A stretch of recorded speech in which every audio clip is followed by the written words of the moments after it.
മഴതോരും മുമ്പേ എന്ന മനോഹരമായ പരമ്പരയിലേക്ക് എല്ലാ പ്രിയപ്പെട്ടവരെയും സ്വാഗതം ചെയ്യുന്നു. സ്റ്റാൻലി ജോസഫ് അലീനയെ തനിക്കൊപ്പം തൻ്റെ ബംഗ്ലാവിൽ പാർപ്പിച്ചിരിക്കുന്നു എന്നുള്ള വാർത്ത അറിഞ്ഞുകൊണ്ട് അത് മനസ്സിലാക്കുവാനും സ്റ്റാൻലിയെ ചോദ്യം ചെയ്യുവാനും വേണ്ടി സ്റ്റാൻലിയുടെ മകളും സ്റ്റാൻലിയുടെ ഭാര്യയുടെ ചേട്ടത്തിയും കൂടി ആ ബംഗ്ലാവിലേക്ക് എത്തുകയും തുടർന്ന് സ്റ്റാൻലിയുമായി റീത്താമ്മ എന്ന സ്ത്രീ കുറേയധികം സമയം തർക്കിക്കുകയും ബഹളമുണ്ടാക്കുകയും ചെയ്തു. സ്റ്റാൻലിയുടെ മുമ്പിൽ പിടിച്ചു നിൽക്കുവാൻ കഴിയാതെ വന്നപ്പോൾ അവർ കോപത്തോടു കൂടി അലീനയെ കാണുവാൻ അവളുടെ മുറിയിലേക്ക് എത്തുന്നുണ്ട്.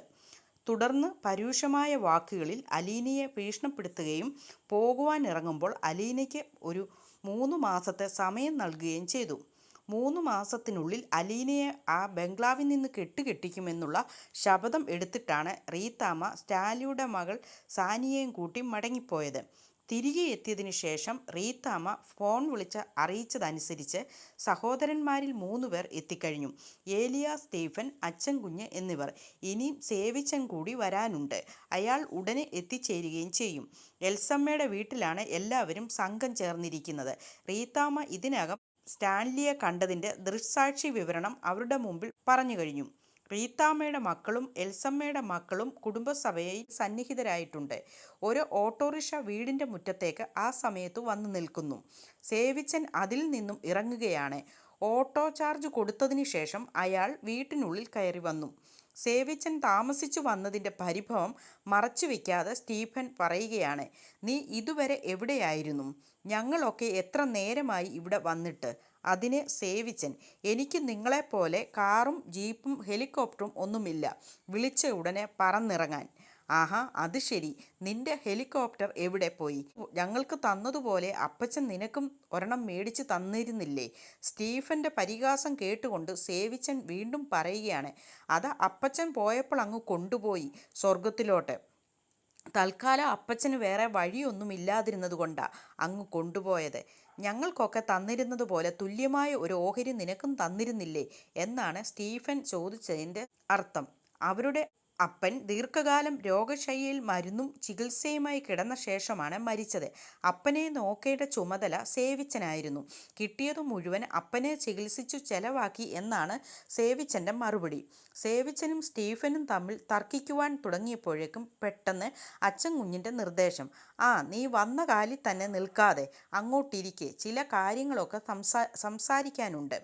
അത് കേട്ടുകൊണ്ട് സേവിച്ചൻ കസേരയിലേക്ക് ഇരുന്നതിന് ശേഷം റീത്താമ്മയെ നോക്കി ചോദിക്കുകയാണ്, എൽസമ്മ ചേച്ചി എവിടെ? ആ എൽസമ്മ ചേച്ചി ചെങ്ങന്നൂരിൽ ഒരു ബൈബിൾ കൺവെൻഷനോ ധ്യാനത്തിനോ എന്തോ പോയിരിക്കുകയാണ്. എത്ര ദിവസമായി പോയിട്ട്? 3 ദിവസം. 2 ആഴ്ച മുമ്പല്ലേ ഒരെണ്ണം കഴിഞ്ഞത്? പിന്നെയും ബൈബിൾ കൺവെൻഷൻ എന്നും പറഞ്ഞു പോയിരിക്കുകയാണോ? അപ്പോൾ അച്ഛൻ കുഞ്ഞിൻ്റെ കമൻറ്റ്, അവൾക്കിതു തന്നെയല്ലേ പരിപാടി? നാട്ടിൽ എവിടെ കരിസ്മാറ്റിക് ദാനം നടക്കുന്നുണ്ടെന്ന് അവളോട് ചോദിച്ചാൽ മതി, കാണാപ്പാടമല്ലേ. അപ്പോൾ സേവിച്ചൻ ധാർമ്മിക രോഷത്തോടു കൂടി റീത്താമ്മയോട് പറയുകയാണ്, ഈ പിള്ളേരെ ഇവിടെ ഇട്ടിട്ട് ഇങ്ങനെ നാട് നീളെ ധ്യാനവും പ്രാർത്ഥനയുമായി നടക്കരുതെന്ന് റീത്താമ്മ ചേച്ചിക്കൊന്ന് പറഞ്ഞുകൂടെ? ഞാൻ പറയാഞ്ഞിട്ടാണോടാ? അവളുടെ ഒരു ചെവിയിൽ കൂടി അത് കയറി മറ്റേ ചെവിയിൽ കൂടി അങ്ങ് ഇറങ്ങിപ്പോകും. പിന്നെ അവളെയും കുറ്റം പറഞ്ഞിട്ട് കാര്യമൊന്നുമില്ല. അതല്ലേ ഉള്ളൂ അവൾക്ക് ജീവിതത്തിലാകെയുള്ള ഒരു ആശ്വാസം. ഉടനെ സേവിച്ചൻ പറയുകയാണ്, അല്ല, എന്തിനാണ് അത്യാവശ്യമായിട്ട് വിളിച്ചതെന്ന് പറ. എനിക്കാണെങ്കിൽ 100 കൂട്ടം പണി കിടക്കുന്നു. നിങ്ങളെപ്പോലെ അതും ഇതും പറഞ്ഞ് സമയം പാഴാക്കാൻ എനിക്ക് പറ്റില്ല. അപ്പോഴേക്കും സ്റ്റീഫൻ കൈയെടുത്ത് വിലക്കിക്കൊണ്ട്, മതി, കൂടുതലൊന്നും പറയണ്ട, കാര്യത്തിലേക്ക് നമുക്ക് കടക്കാം. സ്റ്റാൻലി ഒരു പെണ്ണിനെ അവിടെ കൊണ്ടുവന്ന് താമസിപ്പിച്ചിട്ടുണ്ട്, കുളത്തുപുഴയുടെ അവൻ്റെ ബംഗ്ലാവിൽ. എന്നതാ, പെണ്ണോ? ഏതു പെണ്ണ്? അത് കേട്ടുകൊണ്ട് റീത്താമ്മ താൻ അറിഞ്ഞതും കണ്ടതും എല്ലാം പൊടുപ്പും തൊങ്ങലും ചേർത്ത് ഒരു വട്ടം കൂടി വിസ്തരിച്ചു പറഞ്ഞു. അതോടെ സഹോദരന്മാരുടെ എല്ലാവരുടെയും മുഖത്ത് വല്ലാത്തൊരു ദേഷ്യമായി. തെമ്മാടിത്തരമല്ലേ അവൻ കാണിക്കുന്നത്? ചോദിക്കാനും പറയാനും ആളില്ലെന്നുള്ള ഹുങ്കല്ലേ ഇതിൻ്റെ പുറകിൽ? അത് അച്ഛൻ കുഞ്ഞിൻ്റെ രോഷപ്രഖ്യാപനമായിരുന്നു. അയാളാണ് ആ കൂട്ടത്തിൽ മൂത്തയാൾ. അപ്പോൾ സ്റ്റീഫൻ, ഇതിലിപ്പോൾ എന്ത് ചെയ്യാൻ പറ്റുമെന്നാണ് ആലോചിക്കേണ്ടത്. ഇവിടെ വട്ടം കൂടിയിരുന്ന് സ്റ്റാൻലിയെ ചീത്ത പറഞ്ഞതുകൊണ്ട് യാതൊരു കാര്യവുമില്ല. നമ്മൾ എല്ലാവരും കൂടി ഒന്നിച്ചവിടെ ചെല്ലണം. അവനെ വിളിച്ച് ഇതിവിടെ നടപ്പില്ല എന്ന് തർപ്പിച്ചു പറയണം. അപ്പോൾ റീത്താമ്മ വീണ്ടും തർക്കിക്കുകയാണ്, അങ്ങനെ ചെയ്തതുകൊണ്ട് എന്താ ഫലം? അവിടെ ചെന്നാൽ അവൻ്റെ മുമ്പിൽ പഞ്ചപുഞ്ചമടക്കി നിന്നു വേണം സംസാരിക്കാൻ. ദേഷ്യം വന്നാൽ നമ്മൾ വല്ലതുമൊക്കെ പറഞ്ഞു പോവും, പുറത്താക്കുകയും ചെയ്യും അവൻ നമ്മളെ. ഇത്രയും കാലത്തിനിടയിൽ അവൻ്റെ നേരെ നിന്ന് 4 വർത്തമാനം പറയാനുള്ള ചുണ ഈ 4 ആങ്ങളമാർക്കും ഉണ്ടായിട്ടില്ലല്ലോ. അത് കേട്ടുകൊണ്ട് ഏലിയാസ് പറയുകയാണ്, റീത്താമ്മ ചേച്ചി ചുമ്മാ ഒന്നും അറിയാത്തതുപോലെ സംസാരിക്കല്ലേ. കൊല്ലാനും തിന്നാനും മടിക്കാത്ത പട്ടികൾ എത്ര എണ്ണമാ അവിടെ. സ്റ്റാൻലി ഒന്ന് വിരൽ ചൊടിച്ചാൽ മതി. പണ്ട് അച്ചൻകുഞ്ഞേട്ടനും സ്റ്റീഫൻ ചായനും കൂടി ചേർന്ന് ചീത്ത പറഞ്ഞപ്പോഴത്തെ അനുഭവം നിങ്ങൾക്കറിയാമല്ലോ. റിവോൾവർ എടുത്തു ചങ്കിന് നേരെ ചൂണ്ടിപ്പിടിച്ച് 10 മിനിറ്റ് നേരമാ നിർത്തിയത്, ശ്വാസം പോലും വിടാൻ സമ്മതിക്കാതെ. അച്ചൻകുഞ്ഞേട്ടൻ അന്ന് പേടിച്ച് 2 ആഴ്ച പനിച്ചു കിടന്നു. റിവോൾവറൊക്കെ ഞാൻ നോക്കിയാലും ഉണ്ടാവുമെടാ, പക്ഷേ ഞാൻ എടുത്താൽ പിന്നെ കൊന്നിട്ടേ തിരിച്ചു പോരൂ, സ്റ്റീഫൻ ഉൾപ്പകയോടുകൂടി പറയുകയാണ്. അപ്പോൾ അച്ചൻകുഞ്ഞിൻ്റെ അഭിപ്രായം, ആദ്യം നമ്മൾ എല്ലാവരും കൂടി ചെന്ന് അവരോടൊന്ന് സംസാരിക്കാം, കാണിക്കുന്നത് തെണ്ടിത്തരമാണെന്ന് മാന്യമായ ഭാഷയിൽ സ്റ്റാൻലിയോട് പറയാം. ഒരു കാരണവശാലും നമ്മൾ അത് സമ്മതിച്ചു കൊടുക്കില്ലെന്ന് അവനോട് ബോധ്യപ്പെടുത്തണം. ഉടനെ വീണ്ടും സ്റ്റീഫൻ തിരക്കുകയാണ്, അത് അവൻ്റെ മകൾ തന്നെയാണോ? എവിടുന്ന് കിട്ടി ആ പെണ്ണിനെ അവന്? റീത്താമ്മ ചേച്ചി അത് ചോദിച്ചില്ലേ അവനോട്? പിന്നെ ഞാൻ ചോദിക്കാതെ പോരുമോ? 24 കൊല്ലം മുമ്പ് അവൻ ഏതോ പെണ്ണുമായിട്ട് അടുപ്പമായിരുന്നു അത്രേ. കല്യാണം കഴിക്കാൻ പറ്റിയില്ല, പക്ഷെ ബാക്കി കാര്യങ്ങളെല്ലാം ഭംഗിയായി നടന്നു. അതു പറയാൻ അവനൊരു നാണവുമില്ലെന്നുള്ളതാണ് അതിശയം. ഈയിടെയാണ് അറിഞ്ഞത് അതിലുണ്ടായ ഒരു കുട്ടി ജീവിച്ചിരിപ്പുണ്ടെന്ന്. അത് കേട്ട ഉടനെ അവൻ ചെന്ന് അതിനെ ഇങ്ങു കൊണ്ടുവന്നു. അപ്പോൾ സേവിച്ചൻ ചോദിക്കുകയാണ്, അല്ല ഇതൊരെണ്ണമേ ഉള്ളോ അതോ ഇനി വേറെയും ഉണ്ടോ? ആർക്കറിയാം എവിടെയൊക്കെ ഏതൊക്കെ ഉണ്ടെന്ന്. ഇനിയും പുറകിൽ വരുന്നുണ്ടായിരിക്കും ഓരോന്നും ജാഥ പോലെ അല്ലേ. ഇത്രയും നാളും ആ പെണ്ണ് എവിടെയായിരുന്നു? പെറ്റതള്ളെ ഒരുത്തി കാണുമല്ലോ, അതെവിടെ പോയി? അപ്പോൾ വീണ്ടും റീത്താമ്മ, ആ പെണ്ണ് അനാഥാലയത്തിലായിരുന്നു എന്നാണ് ബൈജു ഫോൺ ചെയ്തപ്പോൾ പറഞ്ഞത്. പ്രസവിച്ചവൾ വല്ല വഴിയരികിലും വലിച്ചെറിഞ്ഞതായിരിക്കും, അല്ലെങ്കിൽ അനാഥാലയത്തിൽ എങ്ങനെ എത്തുന്നത്? ബൈജു പറയുന്നത് കേൾക്കണം. സ്റ്റാൻലി അവളെ വലിയ രാജകുമാരിയെപ്പോലെയാണ് അവിടെ കൊണ്ടുവന്നതെന്ന്. അവൾക്ക് കിടക്കാനുള്ള മുറി അലങ്കരിക്കാൻ മാത്രം ഏകദേശം 2 ലക്ഷം രൂപ എടുത്ത് ചെലവാക്കിയെന്ന്. പുത്തൻ കാറും മേടിച്ചു കൊടുത്തു. വേറെ 3 മക്കൾ ഉണ്ടല്ലോ ഇവിടെ. കാറൊന്നും വേണ്ട, ഒരു ജോഡി ഡ്രസ്സ് വാങ്ങിച്ചു കൊടുത്തിട്ടുണ്ടോ ആ ദുഷ്ടൻ? റീത്താമ്മ കോപം കൊണ്ട് കിതയ്ക്കാൻ തുടങ്ങി. ഉടനെ സേവിച്ചൻ വീണ്ടും ചോദിക്കുകയാണ്, ഈ പുനലൂരുകാർ ഈ വിവരമൊന്നും അറിഞ്ഞിട്ടില്ലേ? ഔതക്കുട്ടിച്ചായൻ വന്നിട്ടുണ്ടായിരുന്നെന്ന്. അവളെ അവിടെ നിന്ന് പറഞ്ഞയക്കാൻ വേണ്ടി കച്ചകെട്ടി വന്നതാ. പക്ഷേ അവൾ ആരാ മോള്? ചക്കരവർത്തമാനം പറഞ്ഞ് അയാളെ അങ്ങ് കയ്യിലെടുത്തു. വന്നു കയറിയ ഉടൻ തന്നെ അവൾ അവിടെ ഭരണം തുടങ്ങിയത്രേ. എൻ്റെ അപ്പൻ്റെ സ്വത്താണത്രേ പറഞ്ഞ് അവൾ അവിടുത്തെ ജോലിക്കാരെയോടെല്ലാം തട്ടിക്കേറി മര്യാദ പഠിപ്പിക്കാൻ ചെന്നു. ഇതൊക്കെയാണ് ബൈജു പറഞ്ഞത്. അപ്പോൾ മൈക്കിൾ ആശങ്കപ്പെട്ടുകൊണ്ട് ചോദിക്കുകയാണ്, ഇതിങ്ങനെ പോയി കഴിഞ്ഞാൽ അവസാനം അവളുടെ കയ്യിൽ ഇരിക്കുമല്ലോ തോട്ടവും ബംഗ്ലാവുമെല്ലാം. സംശയം എന്താ? എൽസമ്മയും പിള്ളാരും വഴിയാധാരമാകുന്നതിന് മുമ്പ് വേണ്ടത് എന്താണെന്ന് വെച്ചാൽ നമ്മൾ ആലോചിച്ച് ചെയ്യണം എന്ന് റീത്താമ്മയുടെ മറുപടി. ഉടനെ അച്ചൻ കുഞ്ഞ് കട്ടിമീശ പിരിച്ച് ആലോചനയോടുകൂടി പറയുകയാണ്, ആ മൂർഖൻ്റെ അടുത്ത് ഒരു കാര്യം പറഞ്ഞു സമ്മതിക്കാൻ പറ്റത്തില്ലെന്നേ. പിന്നെ ഉള്ളത് ഒറ്റ വഴി മാത്രമാണ്. നമ്മൾ ബന്ധുക്കൾ 10-25 പേര് അവനെ ചോദ്യം ചെയ്യുക എന്നുള്ളതാണ്. ഇതൊരു കുത്തഴിഞ്ഞ പ്രശ്നമാകുമെന്ന് അവനെ ബോധ്യപ്പെടുത്തണം. പുനലൂരുകാരെയും വിളിക്കണം. കിളവൻ്റെ കാര്യം പോട്ടെ, അയാൾ ഇനി എത്ര കാലം? ബാക്കിയുള്ളവർക്ക് എന്തായാലും സ്റ്റാൻലി കാണിക്കുന്ന ചെറ്റത്തരത്തിന് കൂട്ടുനിൽക്കാൻ പറ്റില്ലല്ലോ. അപ്പോൾ വീണ്ടും സേവിച്ചൻ സംശയം പ്രകടിപ്പിക്കുകയാണ്, അല്ല അയാൾ ഒരു പട്ടാളക്കാരനല്ലേ? 25-50 ഒക്കെ കണ്ടാൽ അയാൾ പേടിക്കുമോ? അപ്പോൾ അച്ചൻകുഞ്ഞിൻ്റെ മറുപടി, അതൊക്കെ അങ്ങ് പണ്ട്. അവൻ നമ്മളോട് സമാധാനം പറയണം, അവനെക്കൊണ്ട് പറയിപ്പിക്കണം. പോലീസിൽ അവനെതിരെ പരാതി കൊടുക്കണം. വികാരി അച്ഛൻ്റെ അടുത്ത് ഈ പ്രശ്നം അവതരിപ്പിക്കണം. അതുകൂടാതെ രാഷ്ട്രീയക്കാരെയും ഇതിനകത്ത് ഉൾപ്പെടുത്തണം. ആരെങ്കിലും പറയുമോ അവൻ ചെയ്തത് സൽപ്രവൃത്തിയാണെന്ന്? നാനാവശത്തു നിന്നും സമ്മർദ്ദം വരുമ്പോൾ അവൻ അടി തെറ്റും. മറ്റുള്ളവരുടെ മുമ്പിൽ അവൻ നാറണം. നമ്മൾ അവനെ നാറ്റിക്കണം. വലിയ അന്തസ്സും അഭിമാനവും പറയുന്നവനല്ലേ, അവൻ്റെ തൊലി ഉരിച്ചു കാണിക്കണം നാട്ടുകാരുടെ മുമ്പിൽ. അച്ചൻകുഞ്ഞു സംസാരിച്ചു കൊണ്ടേ ഇരിക്കുകയാണ്. അപ്പോൾ മൈക്കിൽ ഇടയ്ക്ക് കയറി എന്നിട്ട് ചോദിക്കുകയാണ്, അതൊക്കെ ശരി തന്നെയാ, പക്ഷെ നമ്മുടെ ഡിമാൻഡ് എന്താണ് എന്നുള്ള കാര്യത്തെക്കുറിച്ച് ആലോചിക്കണ്ടേ? അപ്പോൾ വീണ്ടും അച്ചൻകുഞ്ഞ്, അത് സ്റ്റാൻലിയുടെ സന്തതി ആണെങ്കിലും അല്ലെങ്കിലും അവിടുന്ന് അവളെ മാറ്റുക, അതായത് എന്തെങ്കിലും കൊടുത്തു മാറ്റുക. ഇനി യാതൊരു അവകാശവും ഇല്ലെന്നും ഇനി ഒരു ശല്യത്തിനും മേലിൽ വരിയില്ലെന്നും അവളെക്കൊണ്ട് മുദ്രപത്രത്തിൽ എഴുതി വെപ്പിച്ചിട്ട് പറഞ്ഞയക്കുക, അത്ര തന്നെ. അതുമാത്രം പോരാ, റബ്ബർ തോട്ടത്തിൻ്റെ കാര്യത്തിലും ഒരു തീരുമാനം എടുക്കണം. ഉള്ള സ്വത്ത് 5ആയിട്ട് ഭാഗിച്ചിട്ട് അതിൽ 4 ഭാഗം എൽസമ്മയുടെയും മക്കളുടെയും പേരിലേക്ക് തീരെഴുതി വെപ്പിക്കണം. ഇല്ലെങ്കിൽ നാളെ വേറൊരുത്തി മകളാണെന്നും പറഞ്ഞ് വന്നെങ്കിലോ, അതുമല്ലെങ്കിൽ ഭാര്യയാണെന്നും പറഞ്ഞ് ഏതേലും ഒരുത്തി വന്നെങ്കിലോ, ഇനി നമുക്ക് സ്റ്റാൻലിയെ വിശ്വസിക്കാൻ ഒരു കാരണവശാലും പറ്റില്ല. അപ്പോൾ മൈക്കിൾ വീണ്ടും ചോദിക്കുകയാണ്, അല്ല, സ്റ്റാൻലി ഇതിനൊന്നും സമ്മതിച്ചില്ലെങ്കിലോ? എൽസമ്മയും മക്കളും കൂടി കുളത്തുപുഴ ചെന്ന് അവൻ്റെ ബംഗ്ലാവിലേക്ക് തിരിയുന്ന റോഡിലേക്ക് ഒരു പന്തൽ കെട്ടി സത്യാഗ്രഹം തുടങ്ങണം. അവർക്ക് ആവശ്യമുള്ള സപ്പോർട്ടുമായി നമ്മളും ഉണ്ടാകും. റീത്താമ്മ വീറോടുകൂടി സംസാരിക്കുകയാണ്. ഉടനെ ഏലിയാസിൻ്റെ നിർദ്ദേശം വരികയാണ്. നമ്മൾ ആദ്യം ചെല്ലുമ്പോൾ തന്നെ വികാരി അച്ഛനെയും രാഷ്ട്രീയക്കാരെയും അവൻ്റെ ക്ലബിലെ ആൾക്കാരെയും പുനലൂരിലെ അവൻ്റെ സ്വന്തക്കാരെയും എല്ലാം കൂട്ടിക്കൊണ്ട് വേണം ചെല്ലാൻ. ഒറ്റ ദിവസം കൊണ്ട് കാര്യത്തിനൊരു തീരുമാനമുണ്ടാകണം. വെറുതെ വെച്ച് നീട്ടിക്കൊണ്ട് പോയാൽ ഒടുവിൽ ചതഞ്ഞ മട്ടിലായിപ്പോകും. തുടർന്ന് നടന്ന ആലോചനയിൽ ആ നിർദ്ദേശം എല്ലാവരും അംഗീകരിച്ചു. തുടർന്ന് കാണുന്നത് പുനലൂരിലുള്ള സ്റ്റാൻലിയുടെ തറവാട് വീടാണ്.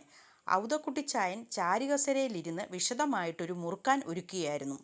റോബർട്ട് വീടിനുള്ളിൽ നിന്നും സിറ്റൗട്ടിലേക്ക് ഇറങ്ങി വന്നു. മടക്കുപിച്ചാത്തിയുടെ മുന കൊണ്ട് അടയ്ക്കാ ചുരുണ്ടുന്നതിനിടയിൽ ഔതക്കുട്ടിച്ചായൻ റോബർട്ടിൻ്റെ മുഖത്തേക്ക് നോക്കി ചോദിക്കുകയാണ്, ആരായിരുന്നടാ ഫോണിൽ? അത് പിന്നെ അപ്പച്ച, അഞ്ജലിന്ന് റീത്താമ്മ ചേച്ചിയായിരുന്നു. എന്താ വിളിച്ചത്? ലാലിച്ചായൻ ഒരു പെണ്ണിനെ കുളത്തുപുഴ ബംഗ്ലാവിൽ കൊണ്ടുവന്ന് താമസിപ്പിച്ചിട്ടുണ്ടെന്ന്. നേരാണോ അപ്പച്ച? ആഹാ, നീ ഇപ്പോഴാണോ അത് അറിയുന്നത്? അപ്പച്ചൻ അപ്പോൾ നേരത്തെ അറിഞ്ഞായിരുന്നോ? അറിഞ്ഞുകൊണ്ടല്ലേ അന്ന് ഞാൻ കുളത്തുപുഴയ്ക്ക് പോയത്. എന്നിട്ട് അപ്പച്ചൻ ആ കാര്യം ഇവിടെ പറഞ്ഞില്ലല്ലോ.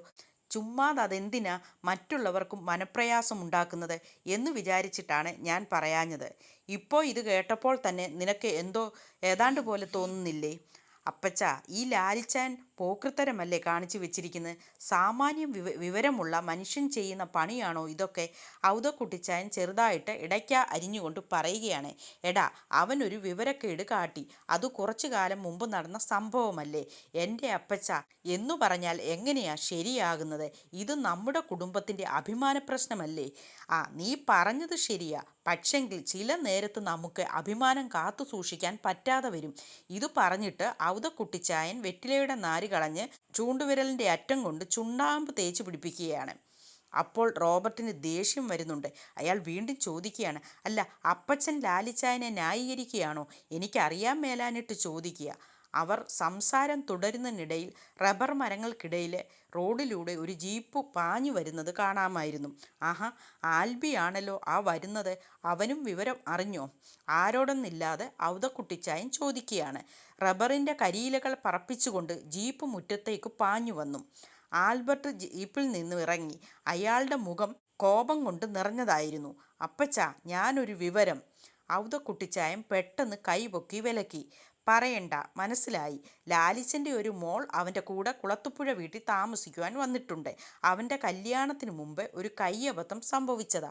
ഒരു അനാഥ മന്ദിരത്തിലായിരുന്നു അവൾ കഴിഞ്ഞ 23 വർഷക്കാലം. ഇപ്പോൾ ലാലിച്ചൻ ആ കാര്യങ്ങൾ അറിയുന്നത്. അറിഞ്ഞ ഉടൻ തന്നെ അവൻ പോയി ആ പെൺകൊച്ചിനെ കൂട്ടിക്കൊണ്ടുവന്നു. ആഹാ, അത് ശരി. ലാലിച്ചായനോട് അപ്പച്ചന് ചോദിക്കാമായിരുന്നില്ലേ ഇങ്ങനെ ഒരു നാണംകെട്ട ഏർപ്പാടിൽ പോകേണ്ടിയിരുന്നോ എന്ന്? ഇതിൻ്റെ ഒരു കുറവേ ഉണ്ടായിരുന്നുള്ളൂ ഈ കുടുംബത്തിന്. സത്യം പറയാലോ, ഞാൻ ചോദിക്കാൻ ചെന്നതാടാ. ആ പെൺകൊച്ചിൻ്റെ മുഖത്ത് നോക്കിയപ്പോൾ പിന്നെ എനിക്കൊന്നും ചോദിക്കാൻ തോന്നിയില്ല. ലാലിച്ചൻ്റെ മോള എന്ന് പറഞ്ഞാൽ പോരാ, നല്ല അസലും മോള്. ഇത്രയും കാലം അനാഥ മന്ദിരത്തിൽ കിടന്ന് കഷ്ടപ്പെട്ടതല്ലേ. ഇനി അവൾക്ക് കുറച്ചു കാലം അപ്പൻ്റെ കൂടെ ജീവിക്കട്ടെ സുഖമായിട്ട്. അപ്പച്ചനും അവൾക്ക് സൈഡ് നിൽക്കുകയാണോ? എടാ, അതങ്ങനെ പറ്റത്തുള്ളൂ. അവളെ പരിചയപ്പെട്ട് കഴിഞ്ഞാൽ നമ്മൾ പിന്നെ അവളുടെ സൈഡാ. എൻ്റെ സ്ഥാനത്ത് ഈ പറയുന്ന നീ ആയാലും റോബിച്ചനായാലും അവളെ കക്ഷി ചേർക്കും. എൻ്റെ അപ്പച്ചൻ ഇത് പറയാൻ നാണമില്ലല്ലോ. ലാലിച്ചായൻ്റെ ഒരു തെറ്റു പറ്റിയാൽ തിരുത്തേണ്ട ആളല്ലേ അപ്പച്ചൻ. നാട്ടുകാരറിഞ്ഞാൽ എന്തൊരു മാനക്കേടാ. ഒന്ന് ഓർത്തു നോക്കിക്കേ. ഇങ്ങനെ ഒരു കേസ് വന്നാൽ ഒഴിവാക്കാൻ എന്തെല്ലാം മാർഗങ്ങളുണ്ടായിരുന്നു. എന്നിട്ട് അതൊന്നും ചെയ്യാതെ ഒരുമാതിരി ആൽബർട്ട് ധാർമ്മിക രോഷം കൊണ്ട് ആകെപ്പാടെ അങ്ങ് പുകയുകയാണ്. അത് കണ്ടുകൊണ്ട് ഔതക്കുട്ടിച്ചായൻ അയാളോട് പറയുകയാണ്, ആൽബി, ഒരു കാര്യം ചെയ്യ്. ചെന്ന് ലാലിച്ചനോട് പറ, കുടുംബത്തിന് അപമാനം വരുത്തി വെക്കല്ലേ എന്ന്. അതിനുള്ള ധൈര്യമുണ്ടോ നിനക്ക്? മുട്ടുവിറയ്ക്കും അവൻ്റെ മുമ്പിൽ പോയി നിൽക്കാൻ. അയ്യോ, അപ്പച്ചനല്ലേ പറയേണ്ടത് ഇതൊക്കെ, ഞങ്ങളാണോ?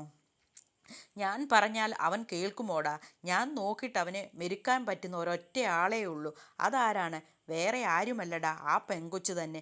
അവൾക്ക് അവൻ്റെ അടുത്ത് യാതൊരു പേടിയുമില്ല. ആ കൊള്ളാം. അല്ല, ഈ ലാലിച്ചൻ ഇങ്ങനത്തെ ഒരു സെൻറ്റിമെൻറ്റ്സ് ഇല്ലാതിരുന്ന ആളായിരുന്നല്ലോ. അതല്ലേടാ എനിക്കും അതിശയം. അവൻ അവളോട് ഒരു പ്രത്യേക ഇഷ്ടമായിപ്പോയി. എന്തായാലും ഇത് ഭയങ്കര നാണക്കേട് തന്നെ ആയിപ്പോയി അപ്പച്ച. എൽസമ്മ ചേച്ചിയുടെ വീട്ടുകാർ ലാലിച്ചായനെ ഒരു പാഠം പഠിപ്പിക്കുമെന്ന് പറഞ്ഞ് കൊണ്ട് നിൽക്കുകയാണ്. പുളിയിക്കൽക്കാർ ഒട്ടും മോശക്കാരല്ലെന്ന് അപ്പച്ചനും അറിയാമല്ലോ. അവർ എന്തൊക്കെയോ ആലോചിച്ച് വെച്ചിട്ടുണ്ട്. ഞങ്ങളും ന്യായത്തിൻ്റെ ഭാഗത്തു മാത്രമേ നിൽക്കൂ കേട്ടോ. എൽസമ്മ ചേച്ചിയും മക്കളും ജീവനോടിരിക്കുമ്പോൾ മകളാണെന്നും പറഞ്ഞ് ഏതോ ഒരുത്തിയെ വിളിച്ചുകൊണ്ടുവന്ന് ആരോടും പറയാതെ കൂടെ താമസിപ്പിച്ചിരിക്കുകയല്ലേ. അത് അങ്ങേയറ്റത്തെ ചെറ്റത്തരമാണ്.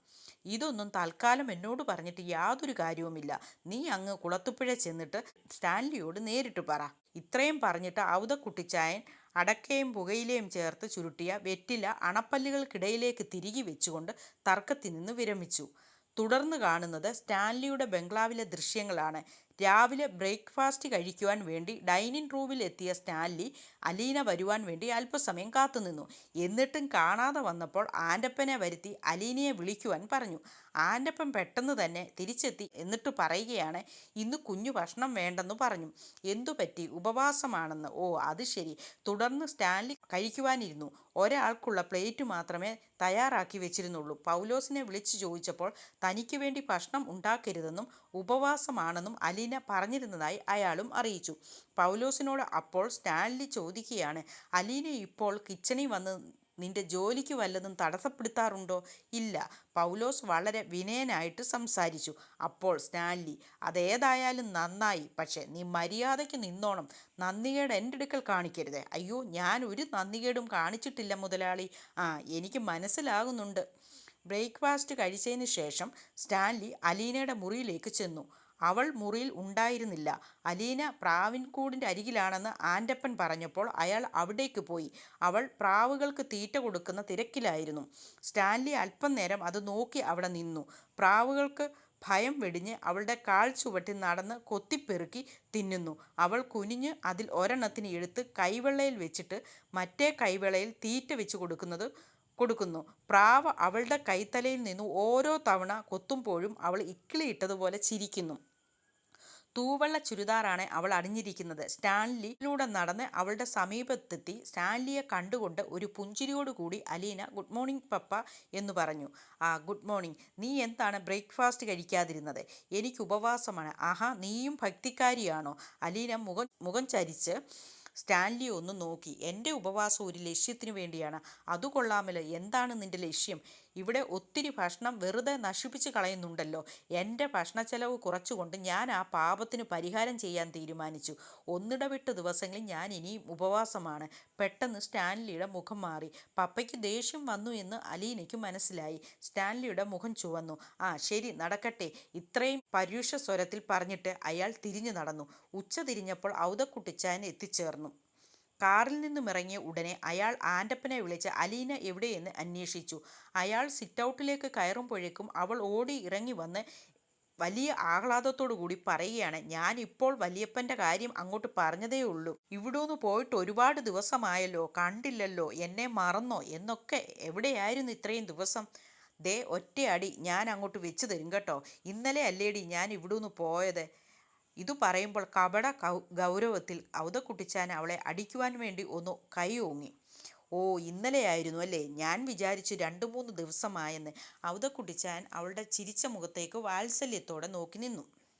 അയ്യോ, കയറി വാ ഔതക്കുട്ടിച്ചായ. ഇത് പറഞ്ഞുകൊണ്ട് അയാളുടെ കൈക്ക് പിടിച്ചുകൊണ്ട് അലീന വീടിനുള്ളിലേക്ക് പോയി. ഒരു സോഫയിൽ പിടിച്ചിരുത്തി അരികെ അവളും ഇരുന്നു. ഇനിയും പറ, എന്തൊക്കെയുണ്ട് വിശേഷങ്ങൾ? വിശേഷങ്ങൾ ഒത്തിരി ഉണ്ട് മോളെ. ആകെ മൊത്തം കലങ്ങി മറിഞ്ഞിരിക്കുക. നീ ഇവിടെ വന്ന വിവരം ഇനി അറിയാൻ ആരുമില്ല. അയ്യോ, ഭയങ്കര കുഴപ്പമായോ? ആയോന്നോ? ലാലിച്ചൻ്റെ ഭാര്യ വീട്ടിൽ ഭൂകമ്പം നടന്നുകൊണ്ടിരിക്കുകയല്ലേ. പുനലൂര് എൻ്റെ മക്കൾക്കും ഒട്ടും പിടിച്ചിട്ടില്ല. നിന്റെ അപ്പനുണ്ടല്ലോ, കേണൽ സ്റ്റാൻലി, അവനൊരു സിംഹമായതുകൊണ്ടാണ് അവരെല്ലാം കൂടി പന്തം കൊളുത്തി പടയുമായിട്ട് വന്ന് നിന്നെ ഇവിടുന്ന് ഓടിക്കാതിരിക്കുന്നത്. സിംഹമല്ല വല്യപ്പച്ച, കടുവ, അങ്ങനെയാണല്ലോ വല്യപ്പച്ചൻ മുമ്പ് പറഞ്ഞത്. ആ, എന്നിട്ട് കേൾക്കട്ടെ, ഭയങ്കര പ്രശ്നമായിരിക്കുകയാണോ ഇപ്പം? എന്തെങ്കിലുമൊക്കെ സംഭവങ്ങൾ നടക്കും മോളെ, അത് തീർച്ചയാ. അയ്യോ, എല്ലാവരും കൂടി വന്ന് നമ്മുടെ കേണലിനെ ഉപദ്രവിക്കുമോ? അതിനുള്ള ധൈര്യമൊന്നും ഇവിടെ ആർക്കുമില്ല. പക്ഷെ നിന്നെ ഇവിടുന്ന് പറിച്ചു മാറ്റാൻ അവർ പഠിച്ച പണി 18 പയറ്റും. ഞാൻ സ്ഥലം വിടേണ്ടി വരുമോ? നമുക്ക് നോക്കാം. ആട്ടെ, ഇവിടെ എന്തൊക്കെയുണ്ട് പുതിയ വിശേഷങ്ങൾ? ഇവിടെ വിശേഷങ്ങളുണ്ട്. ഞാൻ സമരം തുടങ്ങി വല്യപ്പച്ച. സമരമോ? എന്തു സമരം? ഉപവാസമാണ്. ലാലിച്ചിനെതിരെയോ? നീയോ? അങ്ങനെയാണെങ്കിൽ എൻ്റെ മോള് പട്ടിണി കിടന്ന് ചത്തുപോകത്തേ ഉള്ളൂ കേട്ടോ. അങ്ങനെ ചാകാൻ ഒന്നും എനിക്ക് മനസ്സില്ല. അതുകൊണ്ട് ഒന്നിടവിട്ട ദിവസങ്ങളിൽ മാത്രമേ ഞാനിപ്പോൾ ഉപവസിക്കുന്നുള്ളൂ. തോക്കും പിടിച്ച് ശത്രുക്കളോട് യുദ്ധം ചെയ്ത പട്ടാളക്കാരൻ്റെ അടുത്താണോ നിന്റെ ഉപവാസം എന്നൊക്കെ പറഞ്ഞു ചെല്ലുന്നത്? അവന് വെറും പുല്ല. അപ്പോൾ നീ ഇന്ന് ഭക്ഷണമൊന്നും കഴിച്ചില്ല അല്ലേ? മോളെ, വെറുതെയല്ല നിന്റെ മുഖത്തൊരു വാട്ടം. മതി, ഉപവാസമൊക്കെ നിർത്തിയിട്ട് എഴുന്നേറ്റ് വന്ന് വല്ലതും കഴിക്കാൻ നോക്ക്. വന്നേ. അവതക്കുട്ടിച്ചായൻ പെട്ടെന്ന് ചാടി എഴുന്നേറ്റു. അലീന അയാളുടെ കൈക്ക് പിടിച്ചു വീണ്ടും അവിടേക്ക് ഇരുത്തി. എന്നിട്ട് ചോദിക്കുകയാണ്, നമുക്ക് ഈ കേണലിൻ്റെ മുമ്പിൽ ചെന്ന് വെല്ലുവിളിക്കാൻ പറ്റുമോ? തോക്ക് കാണിച്ചു ഭീഷണിപ്പെടുത്താൻ പറ്റുമോ? ഈ വീടിനകത്ത് ഭയങ്കര കലാപം ഉണ്ടാക്കാൻ പറ്റുമോ? ഇല്ലല്ലോ. പിന്നെ ഈ ഒരൊറ്റ വഴി മാത്രമേ ഉള്ളൂ ഞാൻ ചിന്തിച്ചിട്ട്. അവതക്കുട്ടിച്ചായൻ അവളെ സൂക്ഷിച്ചു നോക്കിയിരുന്നു. വലിയപ്പച്ചൻ എനിക്ക് വാക്ക് തന്നതാണ് എൻ്റെ കൂടെ നിൽക്കാമെന്ന് അലീന ഓർമ്മിപ്പിച്ചു. എന്നാലും മോളെ, ഇത് കുറേ കടുപ്പമായിപ്പോയി. പട്ടിണി കിടക്കാനൊക്കെ പറഞ്ഞാൽ, അതും ആഴ്ചയിൽ 3-4 ദിവസമൊക്കെ. സാരമില്ല വല്യപ്പച്ച, ഞാൻ എന്തോരു പട്ടിണി കിടന്നിട്ടുണ്ടെന്നറിയാമോ ഓർഫനേജിൽ ആയിരുന്നപ്പോൾ. ആ വാക്ക് കേട്ടപ്പോഴേക്കും ഔതക്കുട്ടിച്ചായൻ്റെ ചങ്കിൽ എവിടെയോ ഒരു മുള്ളു തറച്ചു. വർഷങ്ങൾക്ക് മുമ്പ് തൻ്റെ മകൻ സ്നേഹിച്ച പെണ്ണിനെ കല്യാണം കഴിക്കുന്നതിന് തടസ്സമായി നിന്നത് താനാണ് എന്ന് ഔതക്കുട്ടിച്ചായൻ അപ്പോൾ ഓർത്തു. അവൾ പ്രസവിക്കാൻ പോകുന്ന കുഞ്ഞിനെ എന്ത് ചെയ്യണമെന്ന് അന്ന് തിരുവനന്തപുരം DYSP ആയിരുന്ന രാവണി മേനോൻ ചോദിച്ചത് ഇപ്പോൾ എന്ന പോലെ ഔതക്കുട്ടിച്ചായൻ ഓർമ്മ വരുന്നുണ്ട്. അന്ന് വളരെ നിസ്സാരമായി രാവുണിമേനോട് ഔതക്കുട്ടിച്ചായൻ പറഞ്ഞത്, നിങ്ങൾ അതിനെ കൊല്ലുകയോ വളർത്തുകയോ ഉപേക്ഷിക്കുകയോ എന്തു വേണമെങ്കിലും ചെയ്തോ, പക്ഷേ ഞങ്ങൾക്ക് വേണ്ട എന്നായിരുന്നു. ആ കുഞ്ഞാണ് ഇപ്പോൾ തൻ്റെ മുന്നിൽ നിൽക്കുന്നത്. ഔതക്കുട്ടി സോഫയിൽ നിന്ന് വീണ്ടും എഴുന്നേറ്റു. എന്നിട്ട് പറയുകയാണ്, ഞാൻ ലാലിച്ചനെ ഒന്ന് കണ്ടിട്ട് വരാം. സ്റ്റാൻലി പതിവ് പോലെ മദ്യക്കുപ്പിയുടെ മുമ്പിൽ നായ്ക്കളുടെ നടുവിൽ TV കണ്ടുകൊണ്ടിരിക്കുകയാണ്. ഔതക്കുട്ടിച്ചായന് കണ്ടുകൊണ്ട് അയാൾ തെല്ലൊന്നു അമ്പരന്നു. അപ്പച്ചൻ പിന്നെയും വന്നോ? ഞാൻ അവളോട് പറഞ്ഞിട്ടാ പോയത് ഇനിയും വരുമെന്ന്. ഒരു വാക്കു പറഞ്ഞിട്ട് പോയി കഴിഞ്ഞാൽ പാലിക്കണ്ടേ?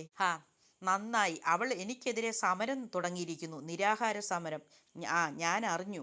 അതായത് സ്റ്റാൻലിയെ മര്യാദ പഠിപ്പിച്ചേക്കാമെന്ന്. അപ്പച്ചൻ അവളോടൊന്ന് പറഞ്ഞേക്ക്. സ്റ്റാൻലിയുടെ സുപ്പീരിയൻസ് നോക്കിയിട്ട് സ്റ്റാൻലിയെ പാഠം പഠിപ്പിക്കാൻ പറ്റിയിട്ടില്ല എന്ന്. ഡിസിപ്ലിൻ സ്റ്റാൻലിയാണ് തീരുമാനിക്കുന്നത്, അല്ലാതെ സ്റ്റാൻലിയുടെ മുമ്പിൽ ആരും ഡിസിപ്ലിൻ ഉണ്ടാക്കുകയല്ല. തൻ്റെ മകൾ ദേഷ്യത്തിലാണെന്ന് അവതക്കുട്ടിക്ക് ബോധ്യപ്പെട്ടു. ഇനി അടുത്തതായി എന്തു പറയണമെന്നറിയാതെ അവതക്കുട്ടിച്ചാൻ നിന്ന് കുഴയുകയാണ്. മഴ തോരും മുമ്പേ എന്ന മനോഹരമായ സീരിയൽ അടുത്തതായി സംഭവിക്കാൻ പോകുന്നത് മനോഹരമായ നിമിഷങ്ങളാണ്, ഗംഭീരമായ ട്വിസ്റ്റുകളാണ്. ആ വിവരങ്ങൾ മുൻകൂട്ടി നിങ്ങളിലേക്ക് എത്തേണ്ടതിന് ഇതുവരെയും ഈ ചാനൽ സബ്സ്ക്രൈബ് ചെയ്തിട്ടില്ലാത്തവർ സബ്സ്ക്രൈബ് ചെയ്യുക. വീഡിയോ ഇഷ്ടപ്പെട്ടാൽ ലൈക്ക് ചെയ്യുക. അടുത്ത വീഡിയോയുമായി വീണ്ടും കാണാം. നന്ദി.